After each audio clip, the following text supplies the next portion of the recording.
ഹരേ കൃഷ്ണ. സർവം ശ്രീകൃഷ്ണാർപ്പണമസ്തു. ഈച്ച ചത്തൊരു പൂച്ചയായിടുന്നു, ഈശ്വരൻ്റെ വിലാസങ്ങളിങ്ങനെ.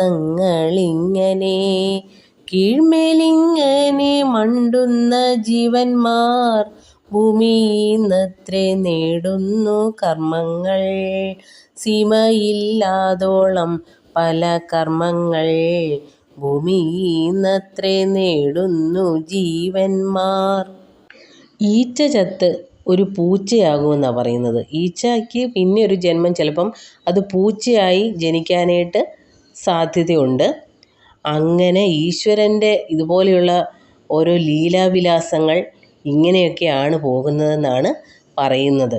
ഇന്ന് നാം കാണുന്ന പലരും കഴിഞ്ഞ ജന്മങ്ങളിൽ എന്തായിരുന്നുവെന്ന് നമുക്ക് പറയാൻ സാധിക്കില്ല.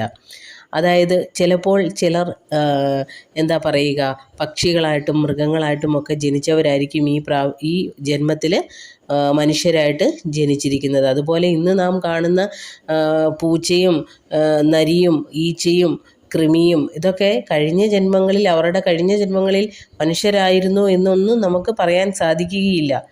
ഇങ്ങനെ ഈശ്വരൻ്റെ ലീലാവിലാസങ്ങൾ ഇങ്ങനെ പോകുന്നു എന്നാണ് പറയുന്നത്. കീഴ്മേൽ ഇങ്ങനെ മണ്ടുന്ന ജീവന്മാർ, ഭൂമിയിന്നത്രേ നേടുന്നു കർമ്മങ്ങൾ എന്ന് പറഞ്ഞാൽ, ഈ നരകത്തിലേക്കും സ്വർഗത്തിലേക്കുമൊക്കെ പോകണമെന്നുണ്ടെങ്കിൽ അത് നരകം എന്ന് പറയുന്നത് എപ്പോഴും കീഴ്ലോകമാണെന്നാണ് പറയുന്നത്. സ്വർഗമാണ് മുകളിലെ ലോകം.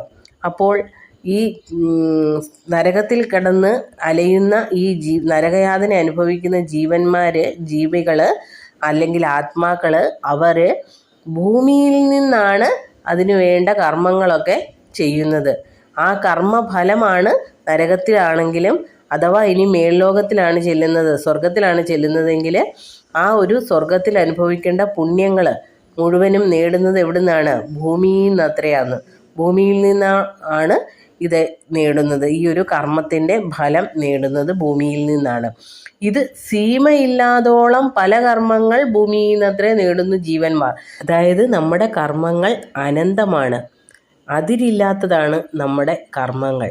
സാധാരണ എല്ലാവരും വിചാരിക്കുന്നത് നമ്മൾ ചെയ്യുന്ന കാര്യങ്ങൾ മാത്രമാണ് കർമ്മം, അല്ലെങ്കിൽ നമ്മൾ ചെയ്യുന്ന പ്രവൃത്തി കൊണ്ടാണ് നമുക്കതിൻ്റെ കർമ്മഫലം കിട്ടുന്നതെന്നാണ്.